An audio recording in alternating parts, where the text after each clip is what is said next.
In a world where insanity reigns supreme and safety pin manufacturers are running out of metal for the diapers of the leftists, it's comforting to know an ancient, fat, long-haired, bearded reprobate has your mind in mind.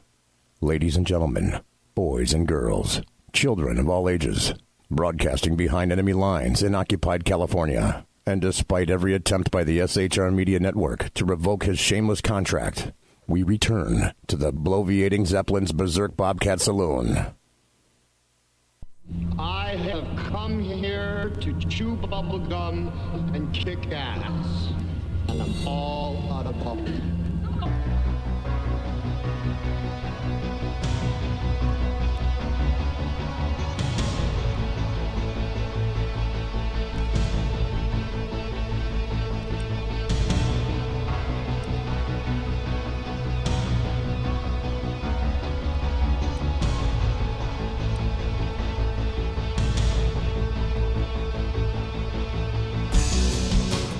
Ladies and gentlemen, boys and girls, children of all ages, welcome to the bloviating Zeppelin's Berserk Bobcat Saloon radio show, live and direct, right here from the sumptuous, palatial, and resplendent SHR Media Studios, where I am broadcasting behind enemy lines in occupied California. Spell it with a K, always. 2 miles east of the Bill Mill, the veritable the belly of the beast. The locus of evil on the entire left coast. That's the Capitol building of California. And Sacramento at 10th and L Street, where you can hear the death of common sense in every session. And also late at night when I leave that door right over there, I'll smell the noxious and terrible odoriferous stench of sulfur and brimstone, which emanates from that foul edifice itself. My goodness, already. The Alaskan is in chat. Mike is in chat. Whiskey Dale is in chat. One viewer is in chat. BZ is in chat. And Clyde, in fact, says Whiskey Dale. Clyde does, in fact, rule. Slight programming note. Alan Thomas will be on next Tuesday. Tonight, Touche is going to be your bartendress. She pours with the best of them. The lava lamp is, in fact, lighted. I can tell you one thing, we don't water our politics. We don't water our drinks. None of those. We don't water our conversations either. We talk about politics, religion. We talk about crime, culture, economics, race, sex, science, law. We talk about it all right here at the saloon. Nothing is sacred, the speech is free, but the booze is not. All we ask is that you flush the toilet, jiggle the handle, and don't forget to tip your waitress. Dave Milner's now in chat. Dave, what up? So, welcome to everybody. We're going to see if we can have an update of 2 weeks ago, last Tuesday, when Dan Butcher called. And Dan Butcher called, and immediately my internet went out. Now, the funny thing about that, it was certainly not funny on this end, but the, I guess you could say, intriguing thing is that it was very windy. And although this area is not served by PG&E, apparently Comcast Business is very similar to PG&E because only later did we discover when the winds blow, or I don't know, maybe people were not genuflecting sufficiently from the Northeast, paying their due to DC, our internet went out. So we're going to try it again and see if we can get Dan. Now, I was hoping to get Dan on the line, but you know what I'm going to do since somebody suggested it in chat last time is maybe I'll just do the obvious. I was going to have him call me, but maybe I call him. You have reached the voicemail box of 80. No, can't. Nope. Not going to go there. Not going to put Dan's number on the air. Okay, so I'll tell you what. I'll wait to see if Dan calls, because would it surprise you, in the meantime, if I were to tell you that I have lots and lots and lots and lots of stories. I've threatened to do this for quite some time. I've threatened to tell people about now let's pull this over here, about the transcript, which I believe is 5 pages. 5 pages. Right here. And this is what the entire impeachment is about. And for those of you who don't know me and may have come in, I am BZ. I am the bloviating Zeppelin. This is the best in late-night conservatarian / libertarian talk radio with a bunch of great people in chat. If you want to get into the chat room so that you can correspond with everyone, go to shrmedia.com, shrmedia.com. Click on live, click on chat, and you'll come to the page. And already Mike is in there, the Alaskan Whiskey Dale, Dave Milner, and one viewer who will not be unmasked because we don't do that here. But I've threatened for a while to read this to you. It's only 5 pages, but this is the crux of the biscuit in terms of the predicate for this entire impeachment farce. It revolves around a phone call. One phone call. Now, I'm going to read this to you, and this was released by the White House. You can go on the internet and find a copy yourself and read along. But I'm going to read it to you because so many people don't know, / perhaps I should say, don't care what's in this thing. I would tend to lean with mostly don't care what's in this thing. The funny aspect of that is that it was interesting to watch Jerry the Hutt Nadler fall asleep during his very own hearings. I found that amusing. 5 pages. Now, originally, it said at the top, eyes only, do not copy. That's been struck out. It's in the format of a memo. And it says, memorandum of telephone conversation. Subject, telephone conversation with President Zelensky of Ukraine. Participants, President Zelensky of Ukraine. Note takers, the White House Situation Room. Now, this all gets back to one day. Time and place, July 25th, 2019, this year, 9:03 to 9:33 a.m. Eastern. And place, resident. So this impeachment is entirely about a half-hour phone call by President Trump to President Zelensky of Ukraine. And I'm not making any of this up. And then you decide if you think this is terrible and heinous. The president, congratulations on a great victory. We all watched from the United States and you did a terrific job. The way you came from behind, somebody who wasn't given much of a chance, and you ended up winning easily. It's a fantastic achievement. Congratulations.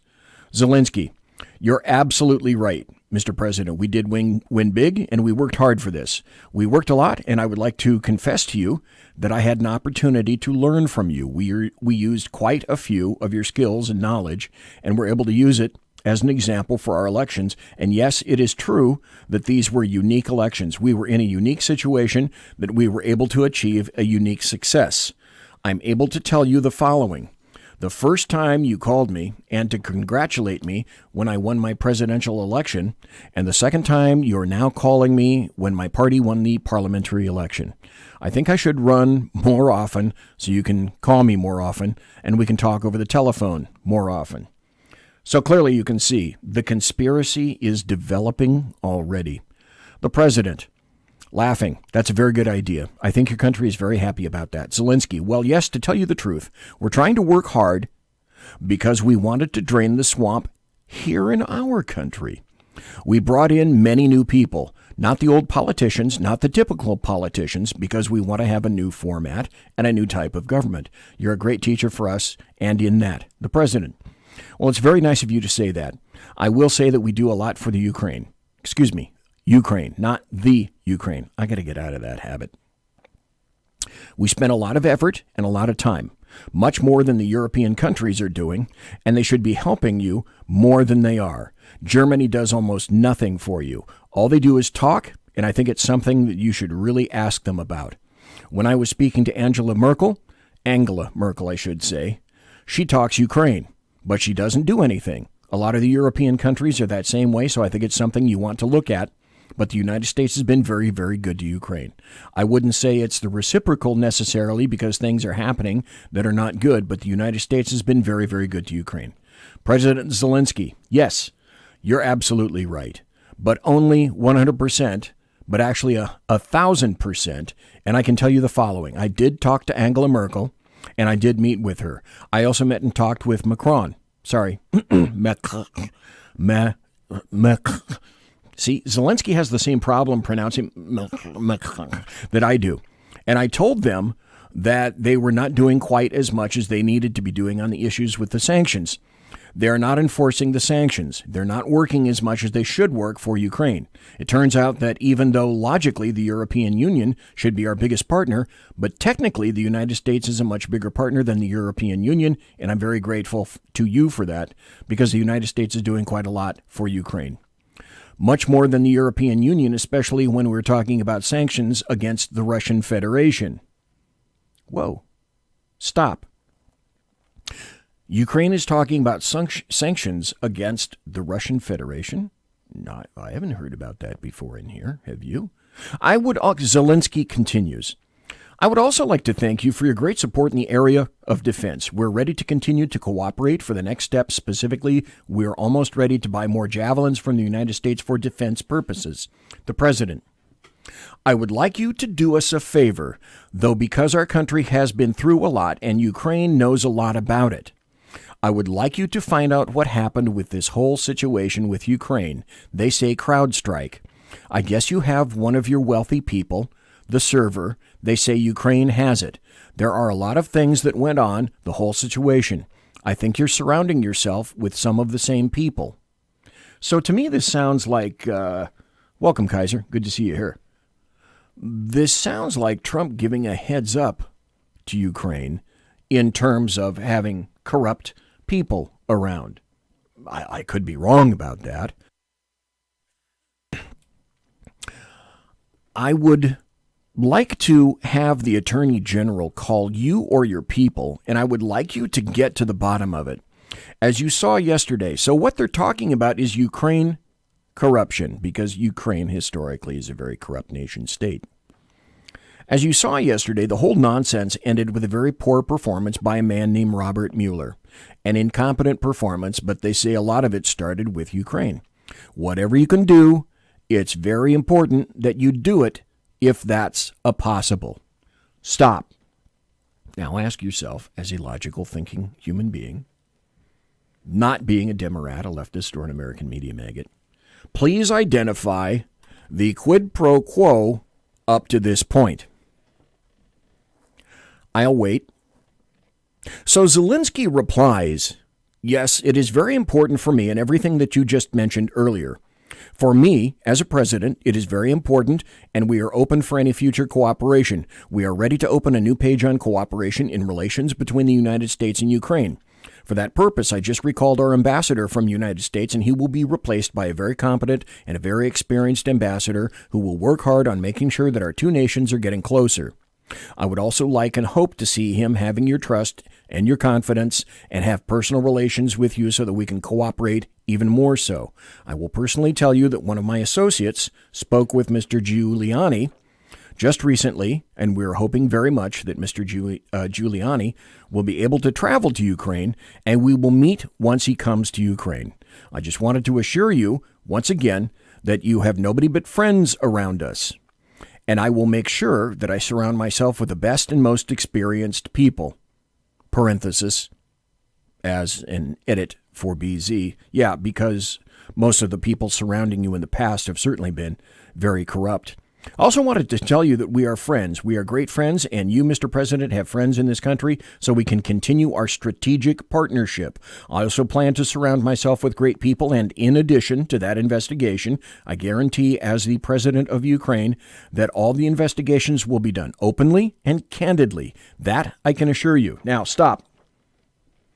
Oh, Mike, I should tell you, Facebook again has killed me.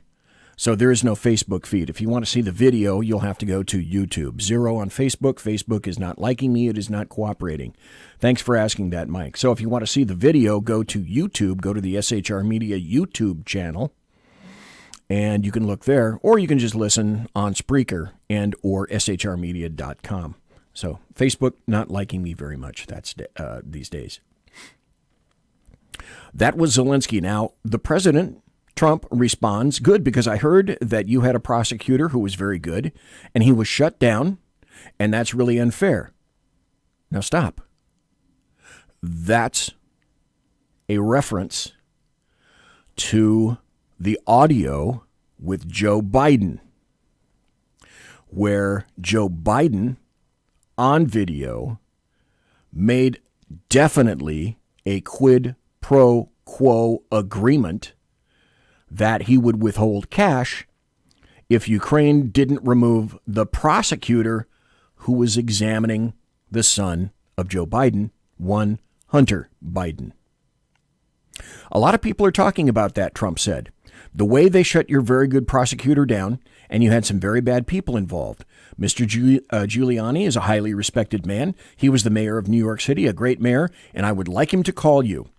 I will ask him to call you along with the Attorney General. Rudy is very much knows what's happening, and he's a very capable guy. If you could speak to him, that would be great. The former ambassador from the United States, the woman, was bad news, and the people she was dealing with in the Ukraine were bad news, so I just want to let you know that. The other thing, there's a lot of talk about Biden's son, that Biden stopped the prosecution, and a lot of people want to find out about that. So whatever you can do with the Attorney General would be great. Biden went around bragging that he stopped the prosecution, so if you can look into that, it sounds horrible to me. Stop. Let me ask you, in politics, do people get a king's X, shall we say, a save, when they're out of office? For example, Vice President Biden, when they leave office, anything that they've done or been involved in the past cannot be examined or looked into, because as far as I'm concerned, it would be that, yeah, that's what people want to occur in terms of this impeachment. So President Zelensky responds, I want to tell you about the prosecutor. First of all, I understand, and I'm knowledgeable about the situation.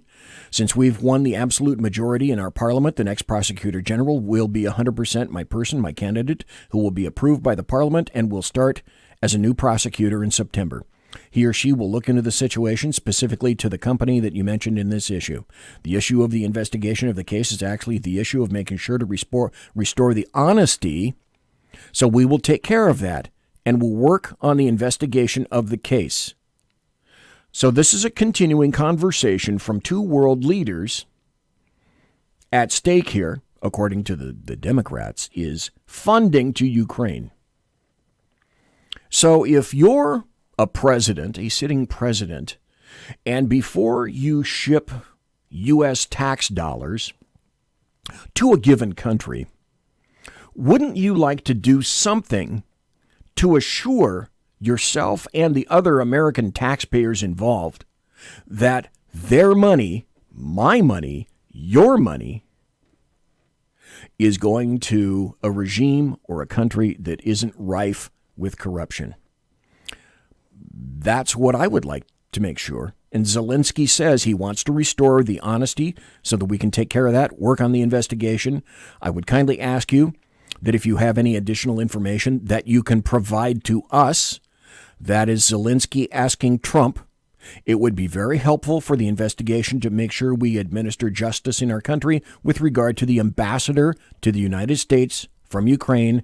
As far as I recall, her name was Ivanovich. It was great that you were the first one who told me that she was a bad ambassador, because I agree with you 100%. Her attitude towards me was far from the best, and she admired the previous president, and she was on his side. To me, that speaks volumes. She would not accept me as a new president well enough. So Trump responds, well, she's going to go through some things. I will have Mr. Giuliani give you a call, and I'm also going to have Attorney General Barr call, and we will get to the bottom of it. I'm sure you will figure it out. I heard the prosecutor was treated very badly, and he was a very fair prosecutor, so good luck with everything. Your economy is going to get better and better, I predict. You have a lot of assets. It's a great country. I have many Ukrainian friends. They're incredible people. Zelensky responds, I would like to tell you that I also have quite a few Ukrainian friends that live in the United States. Actually, last time I traveled to the United States, I stayed in New York near Central Park, and I stayed at the Trump Tower. I will talk to them, and I will hope to see them again in the future. Also wanted to thank you for your invitation to visit the United States, specifically Washington, D.C. On the other hand, I want to assure you that we will be very serious about the case and will work on the investigation. As to the economy, there is much potential for our two countries, and one of the issues that's been very important for Ukraine is energy independence. I believe we can be very successful in cooperating on energy independence with the United States. We are already working on cooperation. We are buying American oil, but I am very hopeful for a future meeting. We will have more time and more opportunities to discuss these opportunities and to get to know each other better. I would like to thank you very much for your support. Stop. Now, there's only 4 paragraphs left in this half-hour meeting. To me, and I'm asking, does it sound something similar to these are two heads of state trying to negotiate between each other and make relations better?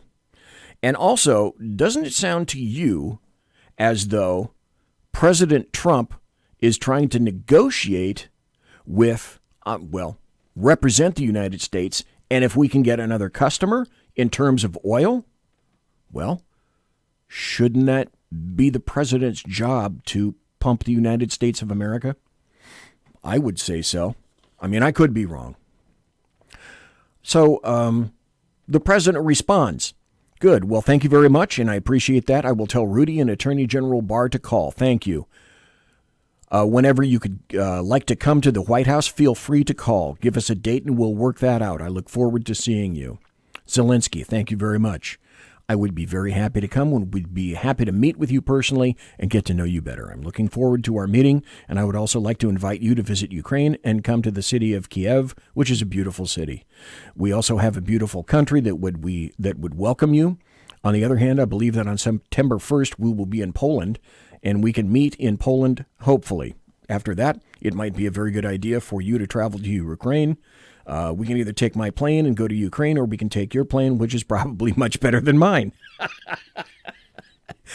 Okay. This is serious stuff. No laughing. President Trump says, okay, we can work that out. I look forward to seeing you in Washington and maybe in Poland because I think we're going to be there at that time. Zelensky, thank you very much, Mr. President. President, congratulations on a fantastic job you've done. The whole world is watching. I'm not sure it was so much of an upset, but congratulations. Zelensky, thank you, Mr. President. Bye-bye.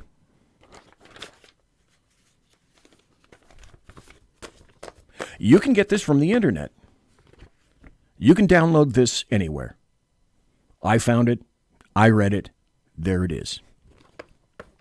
This is the crux of the biscuit with regard to the impeachment. And there was bribery here. The Democrats say in this, there was bribery. Now, for those of you listening, please delineate to me where you discovered this bribery. I'm not finding it. Also, please delineate to me, if you could, where you can find quid pro quo. I am going to give Dan a call one more time. He has not called me, and maybe he'll pick up here. You have reached the voicemail box of... Okay. All right. Well, I'll tell you what. You know what it looks like to me? It looks like it's you and me tonight in the saloon. And I can do that. Because if you don't think I have lots of stuff to talk about, and lots of clips, and lots of audio, I think you'd be wrong. I think that you'd come to understand very quickly that I've got a lot of that stuff. Before I go, on the occasion, the perchance kind of thing that Dan calls, I'd like to do what I did last time, which is point out if you happen to... BZ, please don't break into Sarah Smiles. Oh, Sarah Smiles. Oh, I'll tell you what. You want audio? We're going to take a break in about 2 minutes. I'm going to give some acknowledgments and props to Dan Butcher. But when we come back from the break, I have 2 wonderful promos for President Donald Trump in 2020. One is kind of official. The other one, not quite so official. So if you have the kiddies out right about now, bouncing about, after the break or during the break, you might want to put them to bed, but I guarantee out of one, you'll understand it. You might not laugh so much, but I think after the second promo for Trump in 2020, you might laugh. But I'm just saying, just kind of hinting, you might want to put the kids away before I play that. Oh, and it's a late night radio show. You might want to be doing that anyway. I hope you're wearing headphones. There's a reason I bought these really expensive microphones here and here. Because with headphones, this show sounds great. So a thing real quick about Dan. If you want to read him, and like I specifically say, you happen to be in Texas, you can find him. He updates his website, and his news is all about Amarillo, North Texas, I believe. He's just getting into the South Texas area, if I'm not mistaken. You can find him at hpdailynews.com. That's highplainsdailynews.com. I'm looking at it right now. He's got local stuff, opinion, farm and ranch, Texas news, national news, world news, sports, and, of course, the scoreboard. So hpdailynews.com, it would appear that Dan is brushing his teeth or balancing his checkbook or cleaning his fish tank, and that's cool. Because I still have a lot of folks listening, and thank you for listening. Thanks to Mike, Alaskan, Whiskey Dale, Simone, Dave, Kaiser, and one viewer who will not be unmasked, because we don't do that here. Thanks for listening right now. We're going to go to a break, come back, and have some interesting audio. I'm BZ. This is the Bloviating Zeppelin's Berserk Bobcat Saloon radio show, and maybe it's time to pop some popcorn. I'll be right back. Conservative media done right. You're listening to the SHR Media Network. For 50 years, I've seen the American people blinded by corrupt politicians, a lapdog media, and deceptive Islam. The one thing the elites fear is one man with a cane. I'm Dave Milner. Join me through Spreaker, iTunes, and SoundCloud, through SHR Media and the Western Free Radio Network, for half a century of experienced perspective on political and social issues, weekly on The Unpleasant Blind Guy. And catch me on Jeff Mitchell's EDL Radio on blogtalkradio.com. There's no surrender, ever. Because truth is not always pleasant. It's your business diva here, Melanie Collette. I am inviting you to a front row seat as I discuss some of the most intriguing details of wealth and finance with today's movers and shakers in the world of business. Listen in and discover financial truths on a global, domestic, and household scale. Uncover topics that will impact your wallet today and in the future. Money Talk with Melanie airs Monday through Friday, 5 p.m. East, 2 p.m. West, right here on SHR Media and High Plains Pundit Talk Radio. You can't afford to miss it. From a public locker inside a dilapidated Long Island rail station comes a show designed to piss off liberals using truth, facts, and ridicule. The Lid Radio Show, featuring the conservative voice from the People's Republic of New York, the Lid himself, Jeff Dunitz. Tune in every Wednesday at 2 p.m. Eastern, 11 a.m. Pacific on the SHR Media Network. Go to shrmedia.com. At Lid Radio, we fight for the truth, justice, and a good kosher T-bone. If you don't listen, Hillary Clinton might sneak into your bedroom in her housecoat late at night and blame you for her election loss. It's the Lid Radio Show with Jeff Dunitz.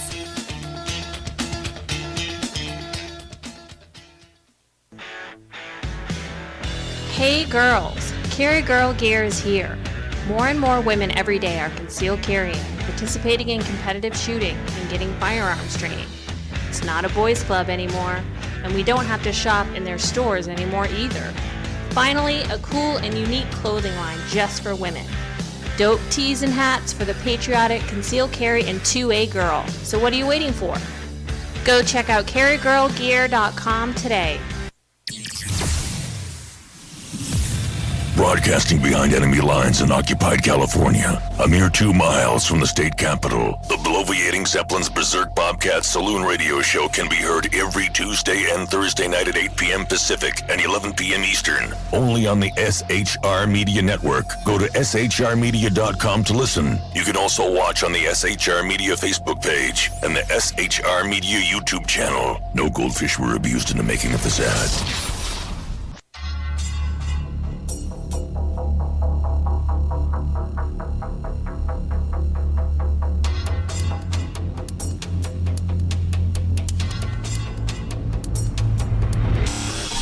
New show on the SHR Media Network, Sackheads Against Tyranny.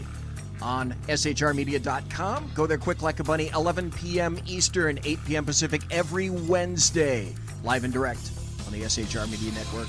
shrmedia.com. Be there.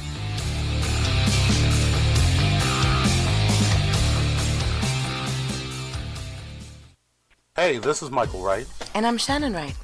Join us for The Right Way with Shannon and Mike, Monday through Thursday from 7 to 9 a.m. right here on SHR Media. Why are they joining us? For fun things like sports, politics. Oh, maybe some news and entertainment? And all kinds of other things. Money and recipes and events, all kinds of stuff. Yeah, so join us Monday through Thursday, 7 to 9 a.m. here on shrmedia.com. Conservative media done right. You're listening to the SHR Media Network. Ladies and gentlemen, boys and girls, children of all ages, once again, BZ pulling victory from the jaws of defeat. God, what was that ABC Sports thing? The thrill of victory, the agony of defeat. And I always wondered when I was a kid listening to that on ABC Sports, because if you remember, you're that old, and you go back, when they played the thrill of victory, they'd have some race car going by, and the agony of defeat. And that poor bastard who was on a big ski jump fell down and turned upside down 28 times every weekend on ABC's Wide World of Sports. His cock-up was there for everybody to see from now until eternity, like forever. Okay, so Dan says if he feels better, he may call in. Okay, that'd be cool. So if Dan wants to, he can do that. Let me pull this over here. Folks, if you're in chat, you've seen that the phone lines are open. And I gave the number in chat for those of you who are listening and you are not in chat. If you wish to call, the number is 209-284-3210. 209-284-3210. And this is a funny thing with me. How many times have you listened to a radio show and they either, they expect you to, I guess, know from memory the phone number, because nobody does. Or they don't write it down. Well, if you go to my video, you can see that it's written in there. Or they don't tell you what the number is. And if they do, they rattle it off like 209-284-3210. So if you want to call in, the line is open. Now, I told you that I have a couple of audio cuts to play. The first one is, Whiskey Tail in chat says, call now while the rates are low. So yes, if you want to, call now while the rates are low. Except I'm going to play, hang on just one second, I'm going to play 2 cuts. Operators are standing by. I'm going to play 2 cuts for you, which are amusing. The first one I played Tuesday night. If you weren't here Tuesday night, this is what I said the Trump campaign should do. And someone has taken upon themselves to do that. I think it's the RNC. It's the new RNC ad, which basically uses the voices and the words of Democrats against them with regarding to impeachment.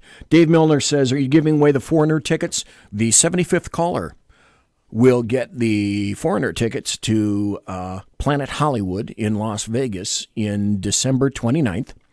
So the 75th caller, if you call in, you'll get the free tickets. Kaiser says, number is calling, but no ringing. Huh, okay. Well, I don't see anything on this end. Well, it was messing up with me Tuesday night. So, Dave says, woo, apparently Dave thinks that he's got the free tickets. At this point, not so much. Here's an RNC ad for Trump 2020. This is about preventing a potentially disastrous outcome from occurring next year. And I'd like to impeach the bastard right now. An imposter. He really should be punished. That charlatan in the White House. We're going to impeach the motherfucker. I am not running for anything except the impeachment of Trump. We cannot accept a second term for Donald Trump. If we don't impeach this president, he will get reelected.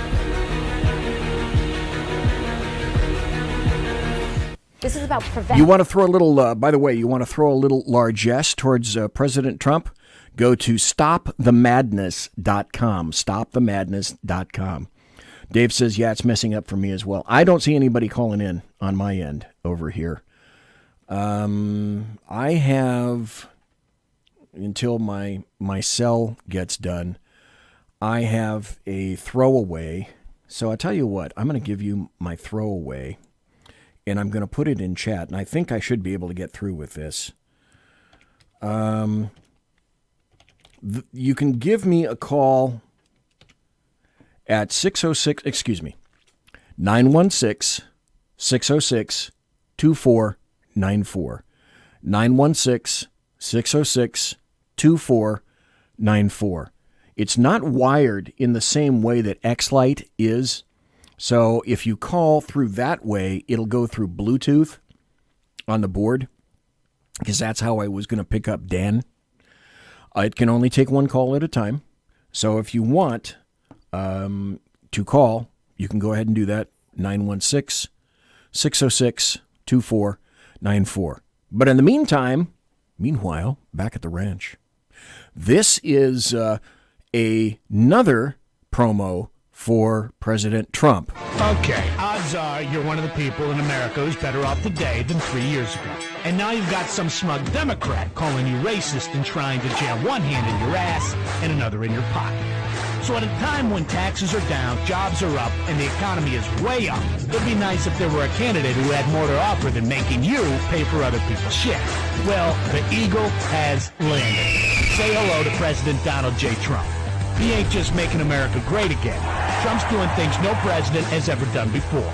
He's keeping promises, packing courts, defending the border, rebuilding our military, and making Chuck Schumer cry like a schoolgirl with 2 skin knees. This president is 6'3" of let's put America first. And oh yeah, immigration, jobs, drug prices, nobody's got better numbers. The game has changed, and the Democrats are officially fucking crazy. So keep America great. Stand with Trump in 2020. There you go. I stand with Trump in 2020. And I do think we have somebody on the phone. Is this the Kaiser one each? Yeah, Yes, how's it going? One each Teflon coated. That's it. Full metal jacket. I know. Yeah. Teflon, Kaiser, don't you think, really, one of the two major things, besides the fact that he has the word president in front of his last name, don't you think the thing that really fucking irritates all the leftists, all the Democrats, all the American media maggots is the fact that no matter what they've thrown at him for 3 continuous years, he's still there. He's still there. He's that's why I call him, and you mentioned it, which made me think of it. That's why he is the Teflon Don. Yeah, but it has a lot to do, I think, because people always forget he was a Manhattan Democrat, a business Democrat. Right. And he just saw the Democratic, it's what Reagan said. I remember that years ago when I was a kid. I didn't leave the Democrat Party, the Democrat Party left me. And I think Trump saw the same damn thing. And when he threw his hat in, everybody was thinking it was a joke. It was to get ratings. Yeah. It was for this, for that. They didn't take him seriously. Then when he kicked the slacks off of Hillary and kicked her right in the goosh, and she had to not even come out that night and concede defeat. She just called him. That was such a chintzy thing. He's got an attitude sort of like I do and like you do. Anybody can say whatever they want about you. So what? You know, it's like I was told by one of my aunts one time, even if you're caught naked and in the act, deny, deny, deny. And, it doesn't matter. But the point is, even if it's true, he takes ownership of it. Like, oh, you were a womanizer. You were going out with these women. Yeah, of course. I banged some nice-looking women. He doesn't care. And I think that's what most Americans are like. It's just the nosy and busybody internet generation that I think is propagating this stuff. Oh, I know something about you nobody else knows. Well, if you know something about me, then everybody already knew. You know what I'm saying? The other aspect that I think particularly irritates is from the very beginning, the American media maggots were essentially able to sink with impunity any damn person they wanted. If they started a pogrom against someone, they were able to sink them because, I don't know, a Jeb Bush or a Mitt Romney or someone like that would begin to take fire, and they'd duck, they'd cover, retract all their statements, and try to soothe everything over. Well, let's be honest. There's no fucking soothing a leftist. There is no soothing a Democrat, and there is definitely no soothing the American media maggots. And then they discovered as the weeks went by and the months went by, and now the years have gone by, they have tried every dirty, low-down way of trying to do anything and everything that they can to sink this individual. Now stop and think about this just for a moment. Every waking hour of this man's life, he's in his 70s, there is a massive array of highly financed, well-financed individuals against him. And he's still not given up. And the funny thing is, he's kind of like the pig in mud. I think he likes it. And it's particularly irritating because it's not working. It worked on everybody else. Why isn't it working on OMB, the guy with the dead orange cat on his head? I don't get it. It's not working, and that irritates even more. I agree. I agree with you wholeheartedly. We had a saying in the Marine Corps, arguing with a Marine or disagreeing with one is like wrestling a pig. Everybody gets dirty, but the Marine loves it. Yeah, yeah. And, it's one of those things that, like, look, I come from humble beginnings. I own my own house. I've done pretty well in life. But the interesting thing to me is I came from a trailer park. My first car was a Pacer station wagon. And I love that purple Pacer. I still call it my best car I've ever had. Okay.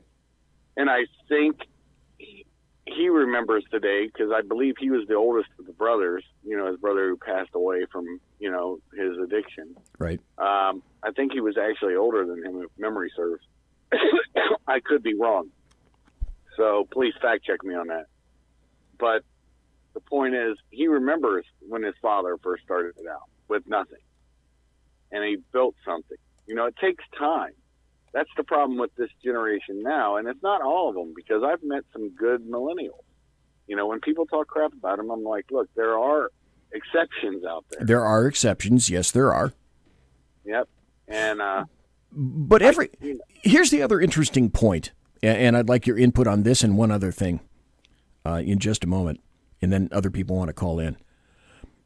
But he's the Teflon Don, but people generally point out to, well, he got all of his money and he didn't earn a damn thing. Well, let's go back and look at history a little bit. Howard Hughes became a multi-billionaire by taking the Hughes Tool Company, created by his father, because, by the way, if you didn't know, folks, Howard Hughes' father invented the drill bit for oil, the diamond-studded drill bit, and that created the Hughes Tool Corporation. Now, the Hughes family was fairly wealthy at the time. They were from Texas, in Texas. Now, Howard Hughes, upon being handed the company at a ripe young age of about, I think it was 19, easily as a 19-year-old could have driven that company into the ground. And Donald Trump, having gotten millions from his father, could have done the same thing, could have taken all those millions, pissed them away, and built absolutely nothing. Or had a nice big massive house and just lived in the 70s and the 80s on coke and dope for the rest of his life until he died, but he didn't. He built it. He built something. To me, that says a lot about him in the first place. The second question I have for you, Kaiser, is this. I read 5 pages that's readily available for anyone to see on the internet. Do you believe that there was any bribery or any quid pro quo in anything that I read? Oh, for the second one, I'll answer that quickly. Okay. No. Okay. I mean, there's nothing there at all. There's no meat on them bones. You Right. know, I'm good at eating a chicken leg and making sure there's not even ligature left on that. You know what I'm saying? Yep. I get down to the bone, and there's nothing that they can chew on that. So, you know, it's just inventing things, and that's where this, I mean, did you see how frustrated Pelosi, when they said you hate him, he brings up being a Catholic, except she's pro-abortion, pro-gamer, everything the Catholic Church, supposedly, a classic Catholic. And you remember, a lot of people forget this about Pelosi. Her daddy was a mafia boss. Yes, indeed. Yep. And you know, so this is just the way it is. She's somewhat old money, but it's old mafia trash money, just like the Kennedys. But, you know, that's irrelevant. I just loved it. Was classic watching her go hyperactive and pull that bracelet, whatever it is. Kids and guns. You should be worried about that. You know, whatever. You know, the guy who was a reporter was a good reporter. He's actually not a bad reporter. And she went stupid on him. But the first question leads me to remember a guy who I met, actually, flying over from Kuwait to Iraq, because at that time he couldn't take his private jet into Iraq because it was still active. And his name's Eric Prince. Well, people forget, his dad invented every time you get into your car and you want to see your face and all of a sudden it's dark and you lift that little tab up to see your face in that mirror from the visor and those two lights turn on, Guess who invented that? Eric Prince's daddy. Correct me if I'm wrong, but is this the same Prince that I'm thinking about in terms of Blackwater? Yes, it's the exact same person. Okay. He had a plane go down over there that killed several of his people. You know, a plane that was authorized to be in that country. He had helicopters and planes. He had his own air asset. There was many different air assets over there, but this just happened to be his company. Well, the plane went down, whatever. He goes over to talk to the men. Now, he didn't have to do that. He chose to do that. And I'm sitting right next to him. I mean, I'm in the C-130 with him, sitting on those little ribbon seats. If you've ever seen them, they pull out. They're aluminum with this, like, ribbon cloth. Yeah, they've got sort of this crossing of nylon. There, it's like, I don't know how I'd say that. It's like a crisscrossing of nylon straps. They're not real comfortable. Let's just put it that way. Right. And honestly, we came in because it was still an active war zone. We came in doing the hell drop where you go around in the square right over the runway and then land. I mean, it's a pretty interesting way to land if people haven't ever landed that way. But anyways, during the flight, and it's a short flight from Kuwait to Baghdad, Baghdad International Airport. I didn't even know who the guy was. And we're talking. As I get off, this one bro of mine goes, "Hey, that was Eric Prince you were talking to the whole flight." I said, "Yeah, that's what he said." And he's like, "No, he owns Blackwater." And I'm like, "Oh, okay." Oh, okay. All right. You know, I mean, he was a decent dude. And Trump is like that. And, you know, this guy had to, because a lot of people don't realize, he was feeding information to the CIA. He had been an asset. And then under Obama, he had to sell his company because of a shooting that was justified, but all of a sudden didn't become justified. And honestly, I think Trump should pardon those men that they went after in the Tahrir Square shooting, I think it was. It starts with a T. I'm mind dumping it right now. But the point is, they should be pardoned too, because anybody, and they had a State Department contract, anybody who breaches that opening, and they had Mambas too. I remember the vehicles they used to have because I used to go over and drink with the boys at night that weren't on duty. Anyways, they had a team house right across from the embassy annex. But the point being is, here's this gentleman who put that out there. He was worried about the welfare of his men. You know, people can talk all the smack they want, but when they finally put him out, he lives in Dubai now. He's an expatriate permanently. And it's because he knows the corruption. Look, we love what Trump's doing right now is awesome.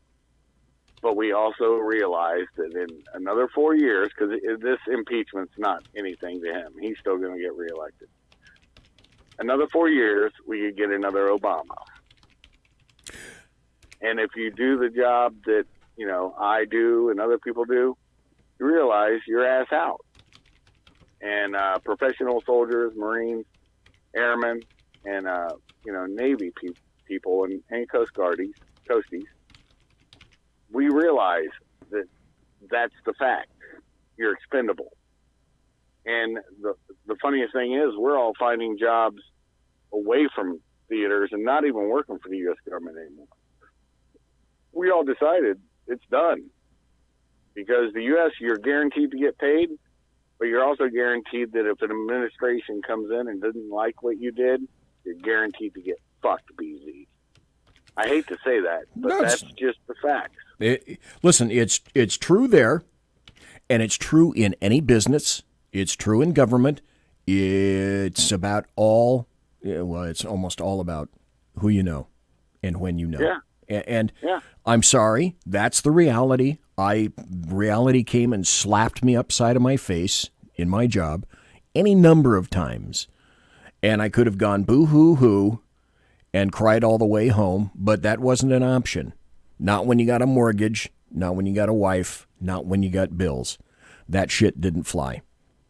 It doesn't work. I agree. One final question for you, Kaiser, because I gotta move. I got some other people that want to call. One final question. Pelosi said that she is definitely moving forward with impeachment. Will she get the votes in the House to be able to do that? Well, she's a vindictive little cunt, but you know that. Here's what I think. She may get the votes, but here's what she doesn't realize. There's a lot of people that were elected in Trump districts running against, Republicans. There were weak Republicans. And you were exactly right when you said most of the Republican Party, and we even see it with the Republicans we see every day or we talk to, they're linguini spine. If there's any hint of some sort of weirdness, what was it, King? All of a sudden they said he said a bad thing once, and all of a sudden go after him. They do it to comedians all the time, like Nick DiPaolo. This is just the norm for today, right? But there is a pushback now. Look at the Bill Burr comedy special. The comedy special with, he's from Ohio, starts with a C, last name starts with a C. Black gentleman. Can't think of his name. Oh, Dave Chappelle. Dave Chappelle. Oh, yeah. Dave Chappelle on his last show, which was on Netflix, lambasted the shit out of leftists. And they sat there and they took it. Yeah. He said, all of you.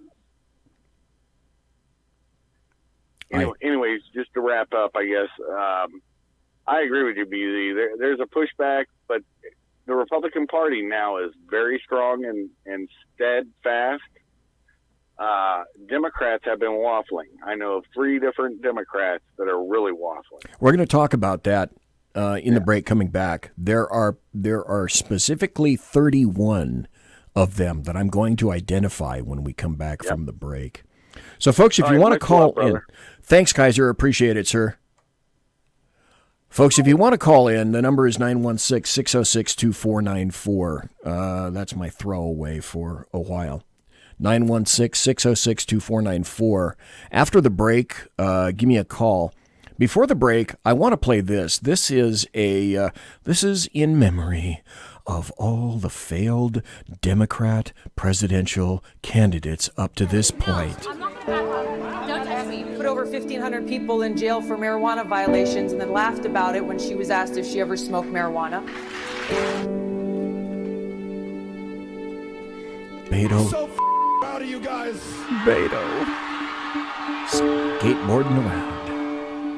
Kristen. The first thing that I'm going to do when I'm president is I'm going to Clorox the Oval Office. And I can talk to those white women in the suburbs that voted for Trump and explain to them what white privilege actually is. Yeah. Oh, what a tangled web we weave when we practice to deceive, Anderson. You believe that people that view porn should watch your show? This is Avenatti. I'm not even sure what that question means. What the hell? Swalwell. I will be bold without the bull. What? So I have no regrets. I'm excited about what we've done.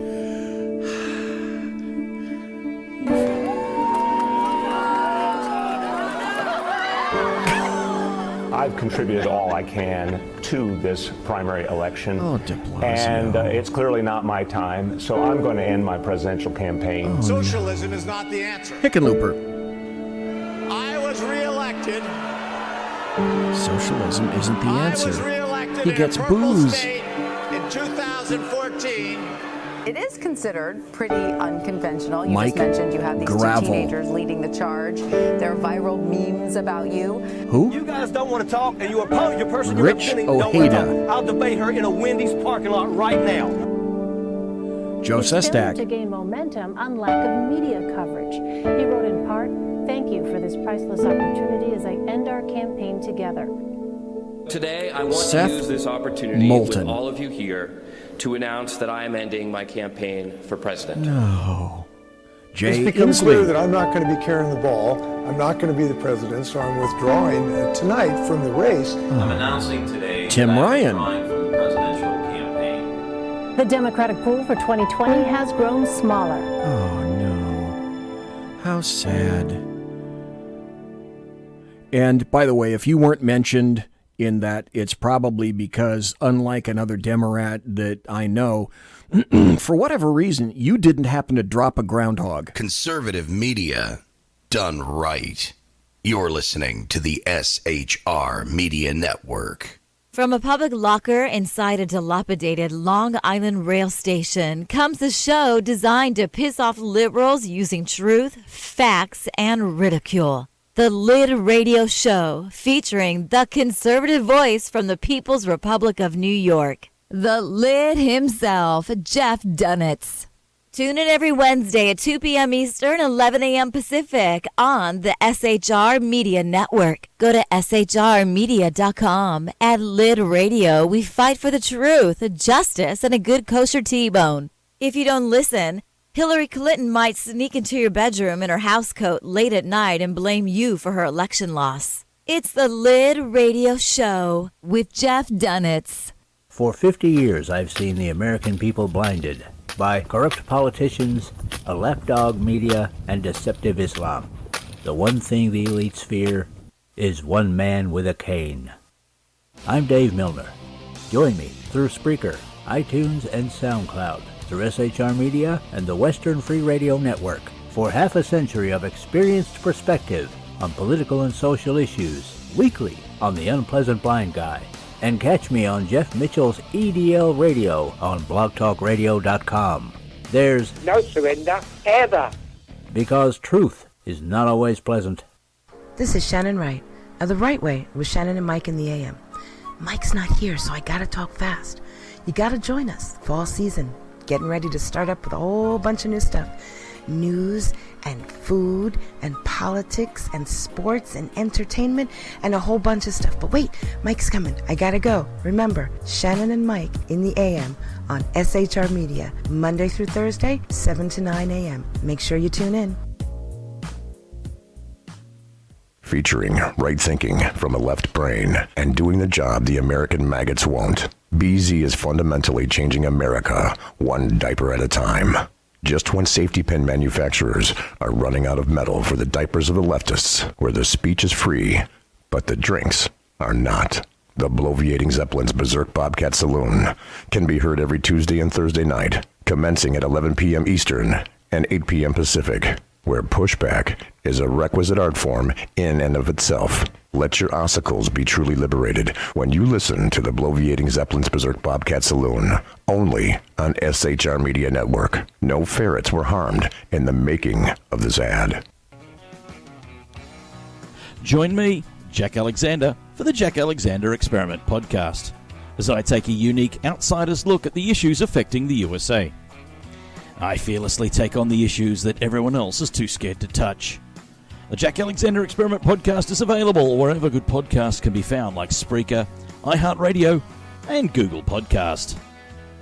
The Jack Alexander Experiment, because it's not a matter of left versus right, it's a matter of right versus wrong. It's your business diva here, Melanie Collette. I am inviting you to a front row seat as I discuss some of the most intriguing details of wealth and finance with today's movers and shakers in the world of business. Listen in and discover financial truths on a global, domestic, and household scale. Uncover topics that will impact your wallet today and in the future. Money Talk with Melanie airs Monday through Friday, 5 p.m. East, 2 p.m. West, right here on SHR Media and High Plains Pundit Talk Radio. You can't afford to miss it. Featuring the effervescent contrarian sackheads Clint, plus the unrestrained bulbosity of BZ, the Sackheads Against Tyranny is a real chat show. Doubling your late-night conservative talk show pleasure with double the hosts, you can listen every Wednesday night at 8 p.m. Pacific, 11 p.m. Eastern. Please note, some contents may have settled during shipping. Member FDIC, batteries not included, warranty void in Montenegro. Conservative media done right. You're listening to the SHR Media Network. Ladies and gentlemen, boys and girls, children of all ages, I am BZ. I am the bloviating Zeppelin. You are listening to BZ's Berserk Bobcat Saloon radio show, the best in late-night conservatarian talk radio you ever heard. Right here. It's the best show you've never heard. Tell friends, tell one, tell all. It's BZ late at night, 11 p.m. Eastern, 8 p.m. Pacific. Most of my listeners are on the East Coast. Go figure that. Well, it's because, quite frankly, there just aren't any. There aren't any people that happen to be on the right in California who call. Isn't that right, unknown caller? Who might this be? This might be Mike. Mike from Louisiana. How are you doing, sir? I am doing fine. Great. We were talking earlier about how the Democrats and the American media maggots work. Okay. How they go after their opponents and such. Right. I'll put it to you in a movie analogy. They are the Colonel Jessup ordering the code red to any Republican opponent. And basically, if you remember that movie, the two characters didn't go against him because they were being ordered to by a superior officer, and the guy got murdered. And, well, basically, that's what they've been doing, code redding every Republican, and the Republicans don't fight back. They just don't, and they don't know what to do with this guy that is actually fighting back. I would agree. Do you remember back in, it was during Bush, the son, Bush is the number 2 Bush, during his presidency, when we held all 3 manners of government. We held the Oval Office, we held the House, and we held the Senate. And everyone at that time was expecting / hoping, fingers crossed, that they were going to actually do something with the power that they had. And the problem is that the GOP tends to wimp out. Historically, this is true, and it's very frustrating. A lot of people on the GOP side, when Trump got into the presidency, found themselves out of a lot of social circles that they were used to being in, which is one of the reasons that a lot of the people on the GOP immediately went against President Trump, because literally they weren't going to be invited to the various social circles. They weren't going to be invited to the same cocktail parties. It was going to impact the membership of their cruises, literally, when they would take cruises. That's where they make their coin. They couldn't write as many books. They weren't in favor. Bush would hold them in favor, invite them there. That's a great deal to do with it. Now, ask yourself this as well. Folks, do you remember when Judge Andrew Napolitano was a big Trump supporter? Only about 5 months ago, did he flip. Now he's a Trump hater. So you have to ask yourself, what occurs in life to flip people around? If you didn't know, I'll wager that probably many of you do, that Napolitano sub rosa went to Trump and asked to be considered for a SCOTUS appointment. He also asked for various federal judgeship considerations. These were not granted. The door apparently was slammed in his face. Now, what happened between the two, what kind of discussion occurred, I don't know. But it was such that from that point on, Napolitano became an anti-Trumper. It's as simple as that. It's as simple as that. Many of the people that had power and influence, which yields money, were cut off at the knees once Trump came in, because he's not of that set. Right. That explains a lot of things, to me, anyway. Right, and that's the thing. I mean, Napolitano should have understood that when Trump asked for that list, remember the list of judges for the Supreme Court that he actually used, and he picked the last 2 judges, right? Yep. So he should have, Napolitano should have understand that he wasn't going to get that one of those jobs, because he promised to stick to that list, and he by and large has stuck to the list. All right, now granted, he could have given him a federal judgeship, but I don't know if he's going to want to do that either. So, well, just like Kaiser points out in chat, egos get involved. Well, hell yeah, they do.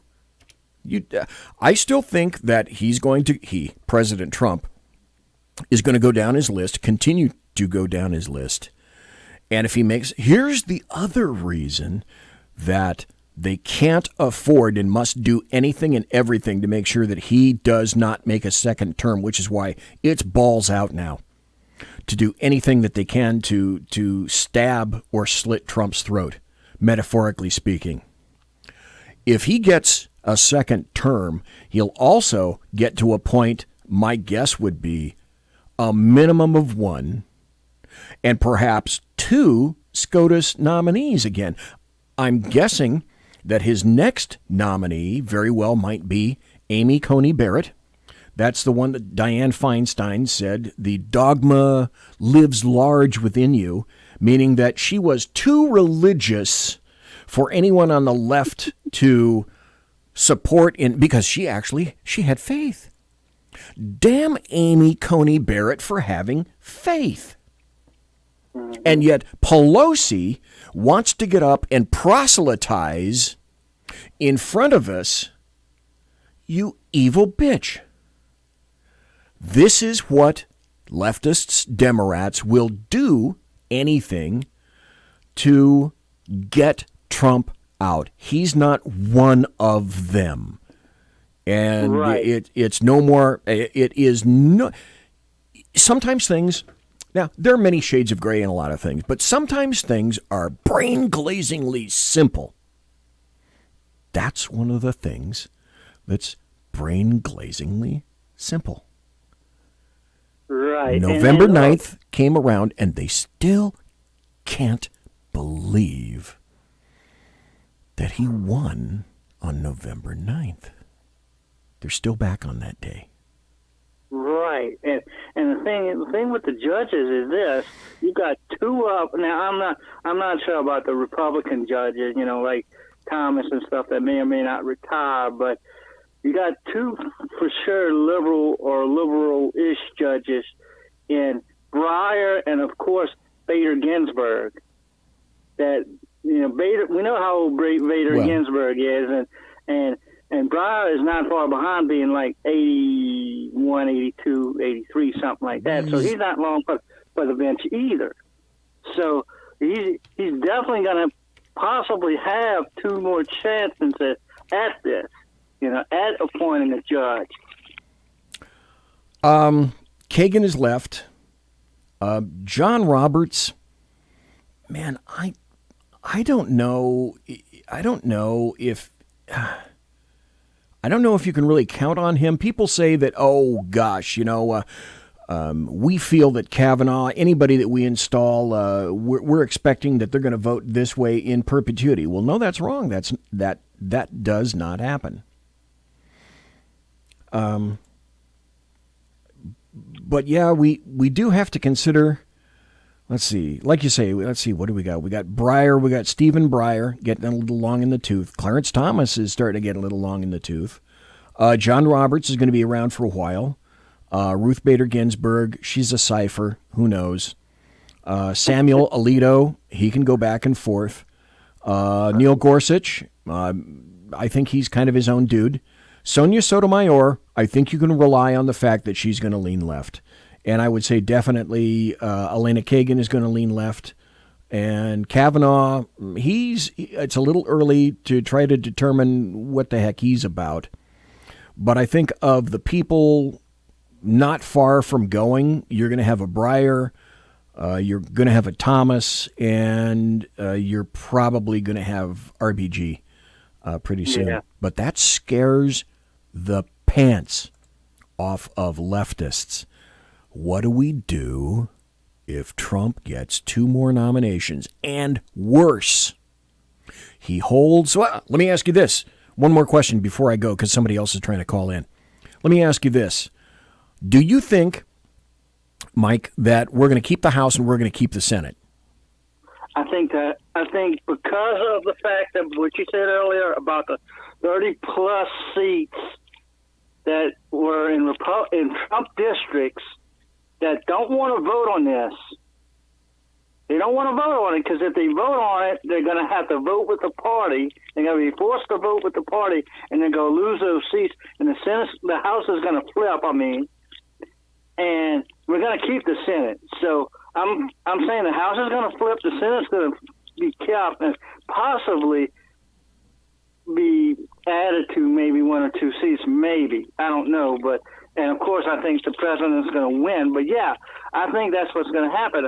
I think there's a definite fear by those Democrats that won in those districts that they're going to be forced to vote for this thing.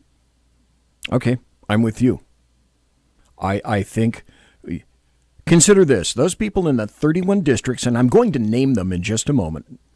Would you not say, Mike, that people in those 31 districts are shitting Twinkies right about now? I think so. Oh yeah. And look, as far as what you read earlier from the call between presidents, the two presidents. Yep. There's nothing in there that says that.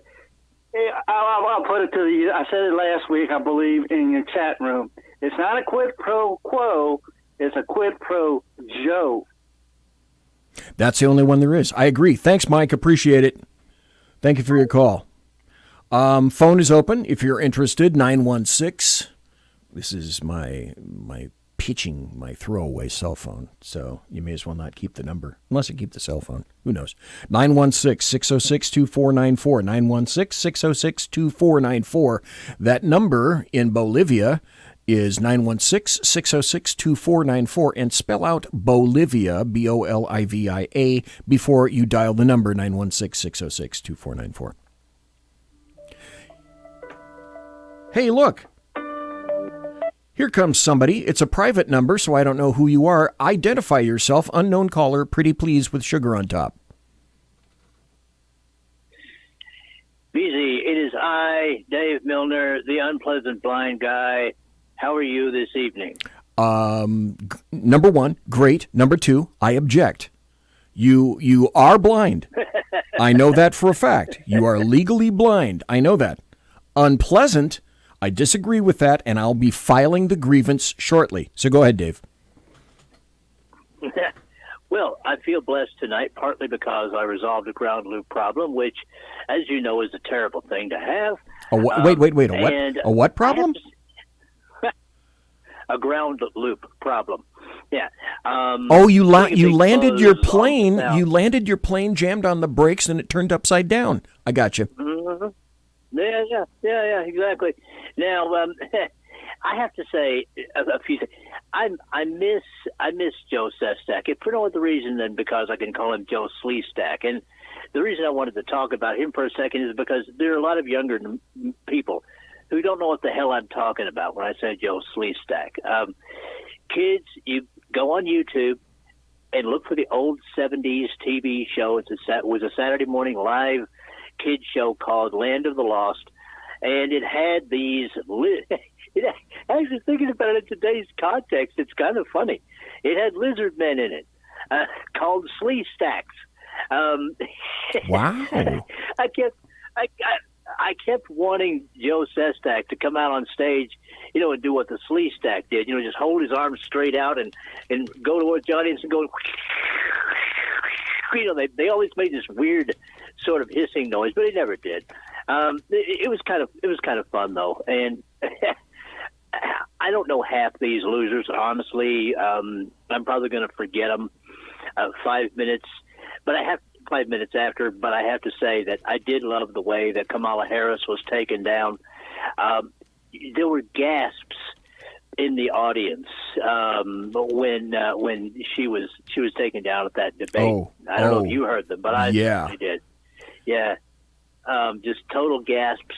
The lefties couldn't believe it, and the points that were hit with her were the perfect points that would set off a lefty. Okay, and Tulsi Gabbard's.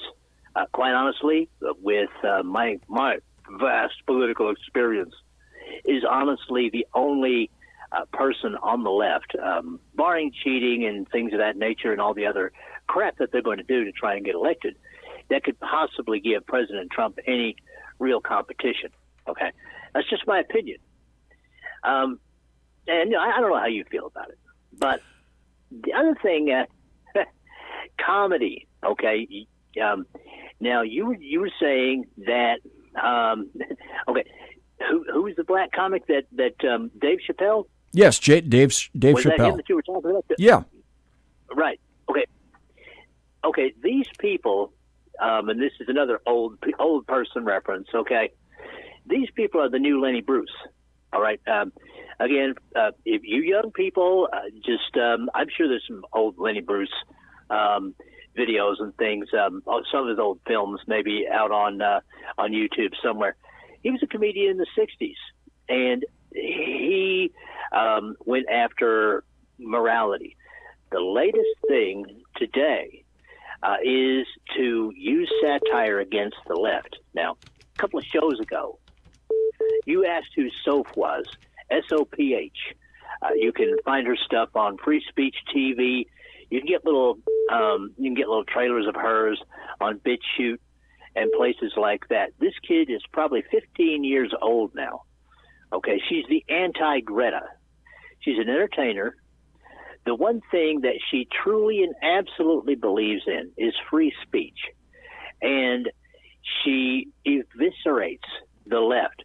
And this is not staged. It's not scripted. I've watched this kid in real time argue with lefties and just tear them to pieces. It's a beautiful thing to watch. If you guys haven't seen that, there's one particular one that she did that pretty much got her banned off of YouTube called Be Not Afraid, I think is what it is. And she's wearing a burqa, and she starts out by just insulting the crap out of Mohammedans. This is just complete anti-political correctness is what she does. And I honestly think, BZ, that this is the new frontier for the comics that have the cojones to go out there and do it. And for quite some time, those who can and those who can get past the cancel culture are going to make an effing mint.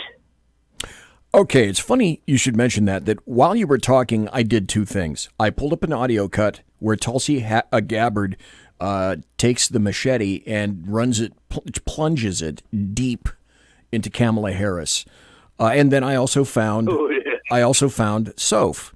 So I'm in the meantime, while I'm listening, while everybody's listening to this, I'm going to see if I can isolate an audio cut from Soph. And apparently, yes, I'm finding, as Dave says, she's 14 years old. Now, let's go back, because this is so glorious to hear. I love the hell out of this. This is the CNN debate where Kamala Harris is debating Tulsi Gabbard, and Tulsi Gabbard weighs in during this debate. That is to say, if it'll stop circling. And Gabbard, you took here we go. With Senator Harris confronting Vice President Biden at the last debate. You called it a, quote, false accusation that Joe Biden is a racist. What's your response? I want to bring the conversation back to the broken criminal justice system that is disproportionately negatively impacting black and brown people all across this country today. Now, Senator Harris says she's proud of her record as a prosecutor and that she'll be a prosecutor president, but I'm deeply concerned about this record. This is great. There are too many examples to cite, but she put over 1,500 people in jail for marijuana violations and then laughed about it when she was asked if she ever smoked marijuana. She blocked evidence. She blocked evidence that would have freed an innocent man from death row until the courts forced her to do so. She kept people in prison beyond their sentences to use them as cheap labor for the state of California. Okay, let me stop here just for a second. This is the second time I played this.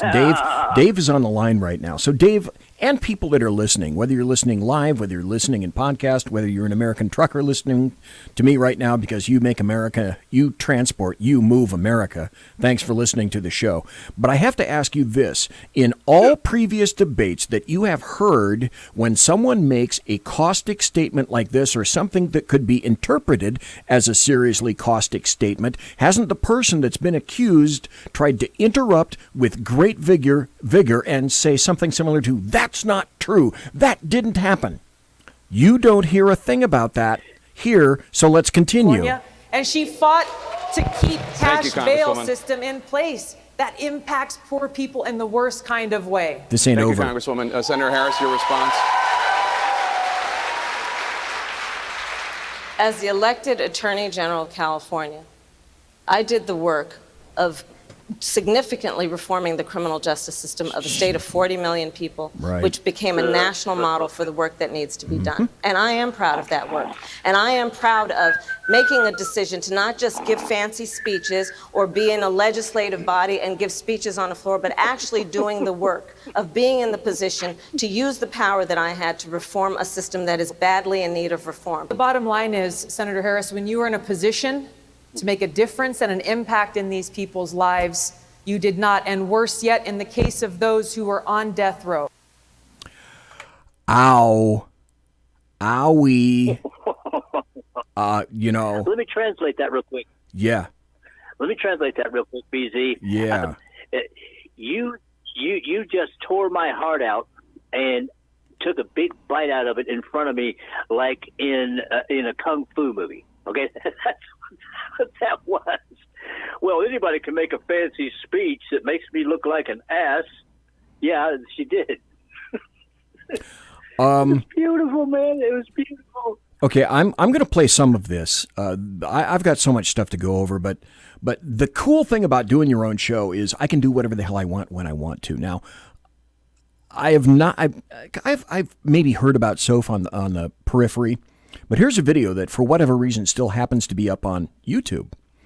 Now it's 7 minutes and 14 seconds long, and I got a break coming in at the bottom of the hour, which I may or may not adhere to. 7 minutes is kind of long for a video, so I'm of two minds. I might play some of it so that people get an idea of what it is that she does and what it is that she says. Or if I'm of a mind, then I might just let it play. The video. By the way, Dave, do you know, does she have a last name? It just says, anything that I can find on her just says Soph, S-O-P-H. Well, from what I can understand, I mean, again, the kid is 15 years old, and she's had to really try and insulate herself from all of the pervs and pedos and all these a-holes. So as far as I know, her last name is kept quiet for security reasons, which I can well understand. Yeah. And BZ, my advice to you on this one is play her for 5 minutes, okay? And if you like what you hear, go ahead and continue. It really just depends. I think she'll appeal to you, honestly. Knowing you and knowing the kind of podcast you do, I think she'll appeal to you. And I tell you what, I'm going to let go and let somebody else call in if they want to once you're done with Soph. Okay. And God bless you. Alrighty. And God bless everybody listening. Okay. Be blessed, my friend. Thank you kindly. I appreciate that. Right. Thanks, Dave. Let me do this. I'm going to eschew the 5-minute promos at the bottom of the hour. I just want to say this. Conservative media done right. You're listening to the SHR Media Network. And that's so that you know who you're listening to. Now, this video that I've got, which for whatever reason, according to what Dave says, is still up on YouTube, it's labeled this way. Soph gives her thoughts on Greta Thunberg. So just on account of because it's involving Greta Thunberg, of all the videos that I saw, I thought, this kind of pickles my biscuit. Let's play this. And I have to tell you, I must tell you, I have never heard this video before. Before I have the video, before I go to that, though, it looks like I've got another call, and I don't know who it is. Identify yourself, unknown caller, pretty please. Oh, am I caller number 45? You are caller number 40? Number 45, and you missed it by one. I was asking for caller number 46, and I'm sorry, whoever this might be, you do not get the porcelain Dalmatian. Oh, darn. I know. You were depressed. You were disappointed. I know that. Yes, I was. This is Agent AK. Yes. How goes it? I sense this. So, Agent AK, because we are a committee of anti Antifa people, and we are not anarchists. Life involves choices. Your choice now is, would you like to make a comment, or would you like to wait until the video is over? I'll wait till the video's over. Oh, okay. Since I can hear it now. Okay. Alrighty. Well, I'm going to tune you out, and I'm going to play the video. I'll bring you back in at its conclusion. This is Soph. Gives her thoughts on Greta Thunberg. Greta Thunberg, my arch nemesis and fellow squarehead. You know, despite the political disparities, I like what you do. Fostering panic, making people anxious, inching all of us closer and closer to a Franz Ferdinand assassination-style event to kick off the next major war. I'd like you better if you didn't bitch out and start crying in the middle of your speeches, but that's besides the point. I admire you for being a child and rhetorically outdoing professional politicians on divisive issues. It really shows how it only takes one strongly opinionated shithead to completely destabilize democracy, and I like that. You have a lot of balls for a Swede. Don't get me wrong though, you still are a shithead, and the politics you promote are premium unleaded autism. For example, one thing Thunberg harps on about is countries like China and India signing the Paris Agreement, which I personally find hilarious. The Chinese have golden statues of Chairman Mao. His face is still on their money. What in the world makes you think they care about this planet in the slightest? I'm gonna let you in on a little secret, Greta. You'll put a camel through the eye of a needle before you make a Chinaman go against his interests. As for Indians, there's a joke somewhere here about gas emission that I can't be bothered to make. Just know that one time a guy tried paying people to use the bathroom and he got beaten to death. That's just about all you need to know. And even if, by some miracle, you manage to complete the Sisyphean task of wrangling billions of Pajites and Orientals into giving an iota of a fisherman's fuck about this world, it wouldn't do you any favors. All it would do is massively constipate every country's economy, especially third world ones who can't afford sanitation, let alone fucking solar panels. I think I'm starting to like her a little bit. On top of that, the $75 billion getting funneled into this issue won't put a dent in it anyway. The Earth has been warming for the past 420,000 years without any human inventions farting out carbon. Turns out there's no amount of policy writing and protesting that can reverse nature. Go figure. Additionally, why do we keep subsidizing the delusions of grandeur of scientists who think they can predict the future? I know it's become virtually blasphemous to question a scientific consensus, but it baffles me how conjecture becomes prophecy the moment someone in a lab coat says it. Apparently, the more experienced an expert is, the less accurate his predictions become. Scientists can't help but be monomaniacal about their field of study, which makes them less likely to account for variables. These people have had intense tunnel vision on the same piece of molecular lint for the past 20 years. They're the last people to get future predictions from. In the 60s, there was a culturally relevant prediction that hundreds of millions would die from starvation by the 1980s due to overpopulation. Paul Ehrlich. And guess what? Didn't fucking happen. People have been proclaiming our demise is just 10 years away for the past 100. You might as well be reading schizo posts on X. On the other hand, this whole talk of incoming climate catastrophe is a mighty convenient cover-up for the oil peak situation coming our way, as demonstrated by the graph. Another convenient thing is how behind every Bill Nye and Al Gore, there's a dozen government officials and corporate figures with huge incentives to regulate the shit out of energy. That's because science is an especially effective tool for raping the populace's pockets. Just present the layman with some graphs and you can convince him that it's necessary to give up his earnings to save us all from apocalypse. Okay, I think I got the gist of that one. I'm going to have to go back and look for a lot of her other stuff. I've got so much stuff and so many people that I want to talk to. I don't want to spend the rest of the few minutes that I have, about 25 minutes left on the show, on just her. So I believe I still have Alaskan on. What do you have to say, Alaskan? Well, first thing I have to say is I like your hat, bud. Thank you very much. Good on you. It's that time of year, and from now until Christmas, maybe a couple of shows after Christmas, but definitely before the new year. I'm going to change my hat after New Year. You'll be seeing me in just this hat because it's that time of year. Oh, all right. I happen to have one just like it. You don't anyway. Do you have the snazzy beard? Man, you and I could be brothers. Okay. Damn near. All right. Okay, kind of like Michael Jones, the underground professor. He and I are brothers from other mothers. God, I gotta get that guy back on. Anyway, do you have any opinions, thoughts, comments, concerns? Yeah, I was going to say, do you know who the sacrificial lamb is in this primary contest? I know of a couple, but I want to hear what you think. So what do you think, sir? Joe Biden.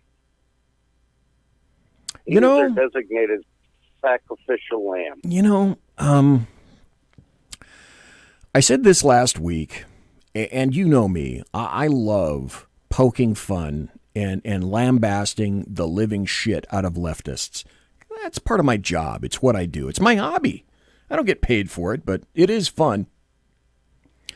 But after the past couple of appearances and sound bites, which I do have, especially the one that I played on Tuesday with Joe Biden's hairy legs, what the fuck?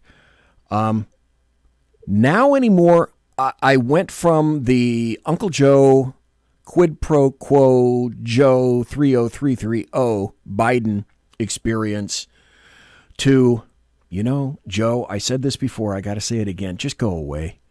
This is how people are going to remember Joe Biden. They're not going to remember him as Veep. They're going to remember him as the guy that's doing this stuff and lit up an 84-year-old dude, which I may play in a bit. But I think you're right. He's out there, but it also goes back. But you know why he's out there, don't you? Well, he's not out there to become president. Okay, you don't think that he went out there to really do the job, that he didn't think that he could really win? Exactly. You don't think he thought he could win? He was pretty much forced to go out to be the sacrificial lamb. Okay, so And you're saying the reason being is what we were seeing on these on the Ship and Nadler circus shows. Okay, so you're saying there's a larger overarching strategy to this, right? Well, yes. Okay, and Now, what is that larger overarching strategy then? Well, they've got to get Trump digging up dirt on his political opponent, or it doesn't work. Their strategy does not work with the Ukraine. So, knowing that things that we hear are usually weeks behind what is already known out there, Joe had to go into the race because Trump is asking Ukraine to investigate all the corruption. Well, it's well known that Biden's kid was part of Burisma and part of the big corruption scheme over there. So they had to get him out there on the trail as a candidate to make the excuse that Trump is calling the Ukraine to personally dig up dirt on Joe Biden and his son for his own political campaign. And as you read in the first part, there was nothing about that. No, in the phone call, there was no bribery, there was no quid pro quo, and he was doing. Let me ask you, Alaskan, wasn't he doing the job that you would expect of a president? Because somebody who does in fact put America first, wouldn't you want to know that there's less corruption or a chance for less corruption before you start shipping shit to Ukraine? Hard-earned taxpayer money or vehicles, weapons, infrastructure, mechanical things, vehicles, etc. I would want to know that. Well, I certainly would too, to make sure that those Javelin missiles don't end up on the black market, which is a high probability once they hit the shores of the Ukraine. Yeah. The corruption is big there. It is. And just think if those Javelin missiles somehow made it to Afghanistan or Iraq or any place else where our troops are at. Well, there's another story about Iran that just came up today. I found that video, or excuse me, I found that audio cut, and I'd like to play it now. This is Joe Biden having a nifty little convo with an 84-year-old potential voter who wasn't a Trump voter and says that he's, I think he says he's a Democrat, but he was in a room with Joe. I'm a retired farmer. I'm kind of unique because I'm not a Republican. Okay. I've got two problems with you. One is you're damn near as old as I am. You're too old for the job. I'm 83, and I know damn well I don't have the mental faculties I did when I was 30 years ago. Ow. All right, the other, forget that stuff. That's all. Forget that, I'll answer. No, wait. I got a question I want you to answer. Now he gets We all down know to brass Trump tacks. Has been messing around in the Ukraine over there, holding their foreign aid for them to come up, saying they're going to investigate you. We know all about that, President. And he's no backbone, we know that for that. But you, on the other hand, sent your son over there to get a job and work for a gas company that he had no experience with gas or nothing, in order to get access to the public, for the president. So you're selling access to the president just like he is.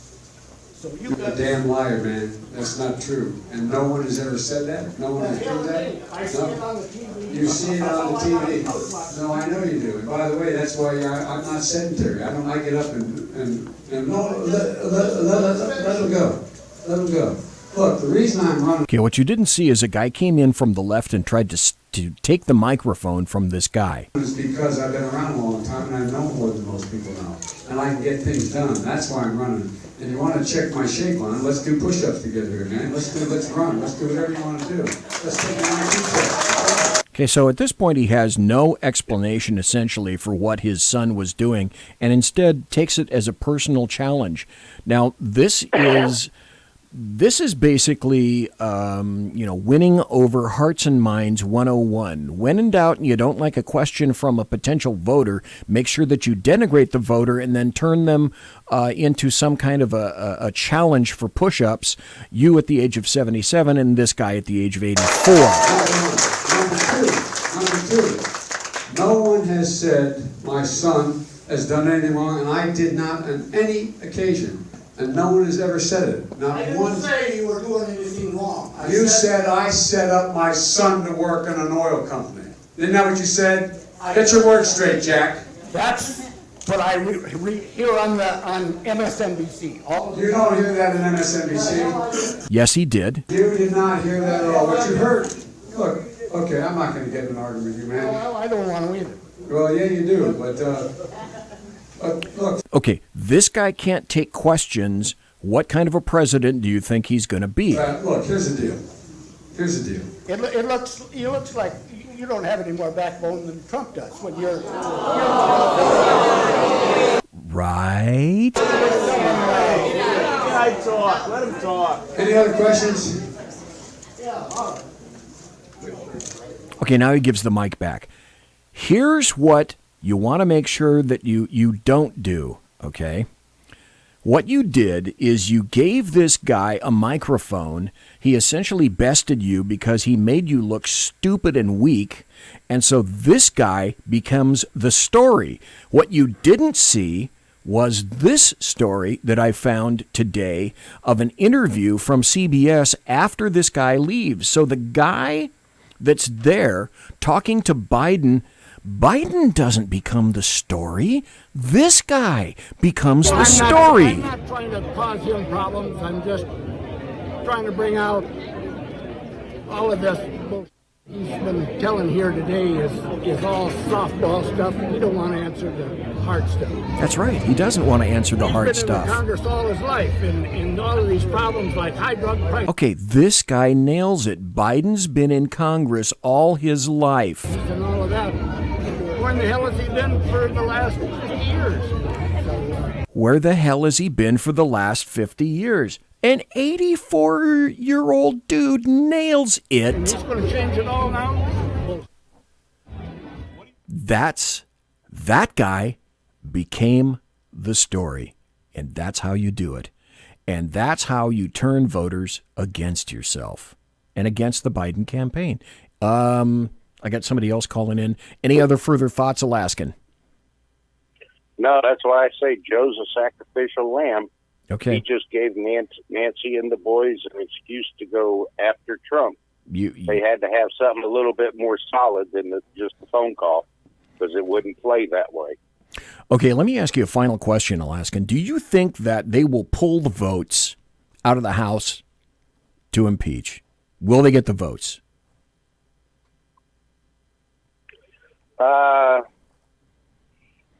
I think it'll be a very close vote, majority-wise, with a few Democrats defecting for a no vote. And I predict that Trump is going to make history again by being, if the House remains in the Democrats' hand, the only president in history to be impeached twice. Oh my God. Wait, have I got a story for you after that? Folks, thanks for reminding me that, Alaskan. Okay, there's somebody else wants to call in. Have I got another story about that? Holy mother of God. Alaskan, thank you kindly. Appreciate it, sir. You bet. Bye. Bye. Holy crap. Okay, first I told you I would identify those 31 individuals. There are 31 vulnerable House Democrat seats in 2020, all from districts won by President Trump. Okay. You have to ask yourself, and they have to ask themselves this fundamental question: are they going to break ranks on the increasingly unpopular impeachment, especially if there's some kind of a GOP equivalent of indivisible to stalk them in their home districts? And I'm hearing more and more the word censure, but that doesn't mean anything. Censure is not going to appease the far left. Here are the people. Here's my list of people that I discovered that are in jeopardy. And see if any of these people happen to be in your districts. There's 31 of them. Tom O'Halloran from Arizona. Lucy McBath, Georgia. Lauren Underwood, Illinois. Sherry Bustos, Illinois. Abby Finkenauer, Iowa. Dave Loebsack, Iowa. Cindy Axney, Iowa. Iowa, isn't that interesting? Jared Golden, Maine. Elissa Slotkin, Michigan. Haley Stevens, Michigan. Angie Craig, Minnesota. Colin Peterson, Minnesota. Susie Lee, Nevada. Chris Pappas, North Hampshire. Jefferson Van Drew, New Jersey. Andy Kim, New Jersey. Josh Gottheimer, New Jersey. Mikey Sherrill, New Jersey. Hello, New Jersey. A lot of stuff in your hands. How the hell am I going to pronounce this? Zakiti Torres Small. Now, you tell me how this first word should be pronounced. Xochiti, the 3 is silent. Zakiti Torres Small, New Mexico. Max Rose, New York. Sean Patrick Maloney, New York. Antonio Delgado, New York. Anthony Brindisi, New York. Hello, New York. Kendra Horn, Oklahoma. Matt Cartwright, Pennsylvania. Connor Lamb, Pennsylvania. Joe Cunningham, South Carolina. Ben McAdams, Utah. Elaine Luria, Virginia. Abigail Spanberger, Virginia. And Ron Kind in Wisconsin. Those people have got some decisions to make very quickly. 435 in the Senate. They hold the Senate, so they hold the majority. But if they vote against the electorate, the same people that essentially, well, you know, that was Trump's area. Trump won that in 2016. how far, you got to ask yourself, how far are you going to go? So the other thing you have to ask yourself is, does Pelosi really have the votes for impeachment? She's in a conundrum. Do you really think... Oh, yeah, Dave in chat says, you'll also see some rhinos voting to impeach. Yeah, how damn sad is that? Each one of those that... Well, keep track of whoever happens to be in the House in your state and remember who the traitors are. Remember that. Because they very likely could end up voting against you and with the Democrats. Because essentially, here's what's happening. Do you guys remember, and I know Kaiser will.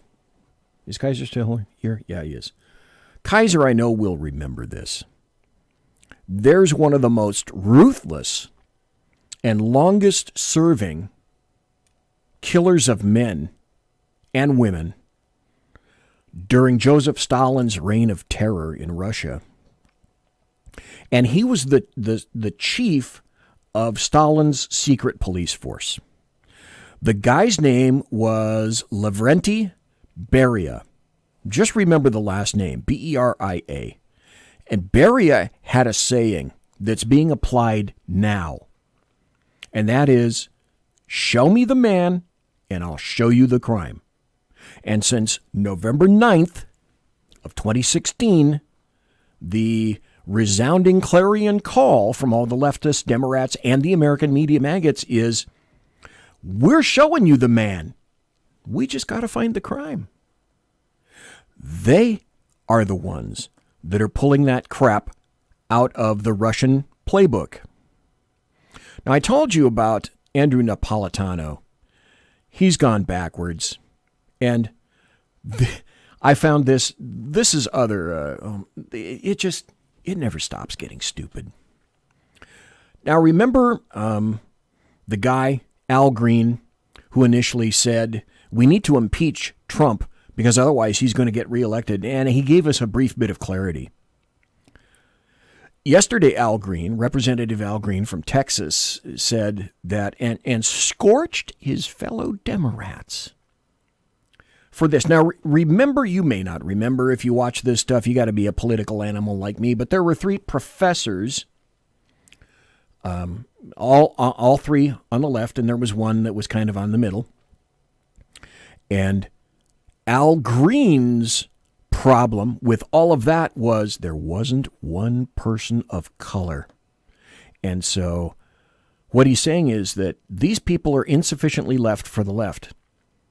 And they only chose white impeachment professors. I'm not making this stuff up. Facts really don't matter, and Democrats moving forward show that this is all about politics. Thank you, Mr. Speaker, and I yield back. Here we go. The chair recognizes the gentleman from Texas, Mr. Green, for 5 minutes. Take it, Al, the kitty's pal. Thank you, Mr. Speaker. Mr. Speaker, and still I rise with my mnemonic notes in hand. Mr. Speaker, I rise because I love my country, but I also rise today with heartfelt regrets. It hurts my heart, Mr. Speaker, to see the Judiciary Committee hearing experts on the topic of impeachment, one of the seminal issues of this Congress. Cuckoo.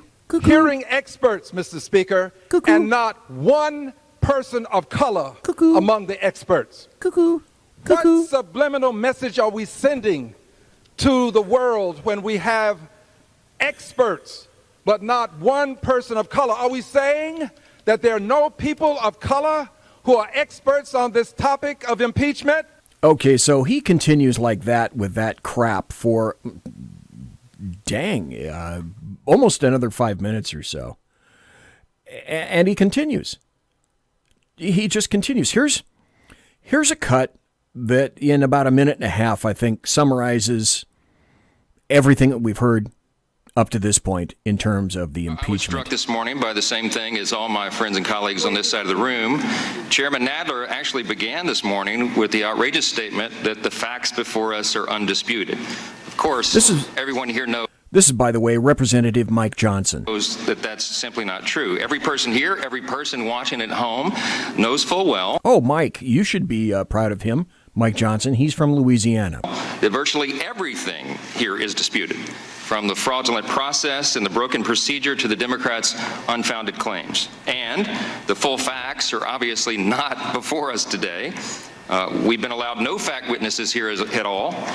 For the first time ever, this committee, which is the one in Congress that has the actual jurisdiction over impeachment, is being given no access to the underlying evidence that Adam Schiff and his political accomplices claim supports this whole charade. Right. This is just a shocking denial of due process.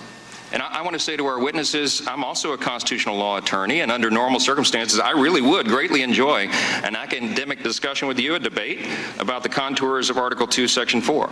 But that would be an utter waste of our time today, because as has been highlighted so many times this morning, this whole production is a sham and a reckless path to a predetermined political outcome. And I want you to know it's an outcome that was predetermined by our Democrat colleagues a long time ago. The truth is, House Democrats have been working to impeach President Donald J. Trump since the day he took his oath of office. Hello. Absolutely. There's so much stuff I could say. There's so many other things to say. There's so many other cuts that I continue. I'd need another show. But instead, I want to have a nice weekend, and so do you. Monsieur has been locked!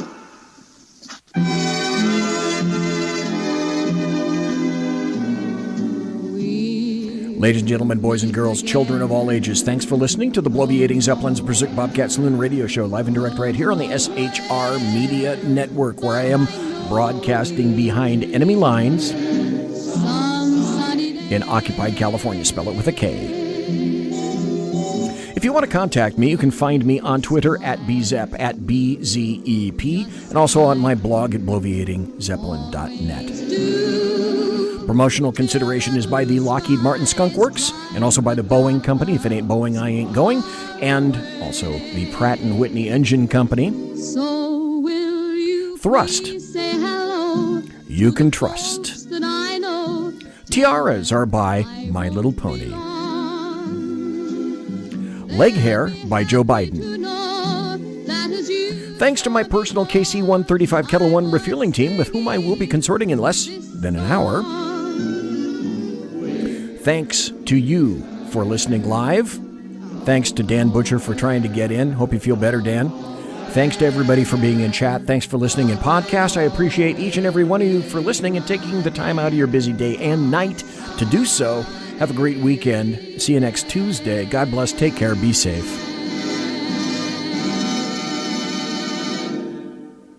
Everybody quiet down now and get some sleep. Good night, everybody. Good night, Mama. Good night, Ben.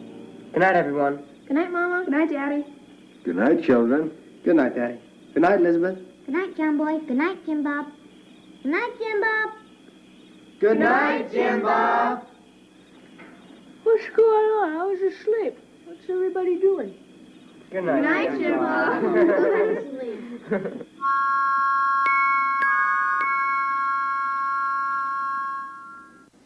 Good night, and good luck.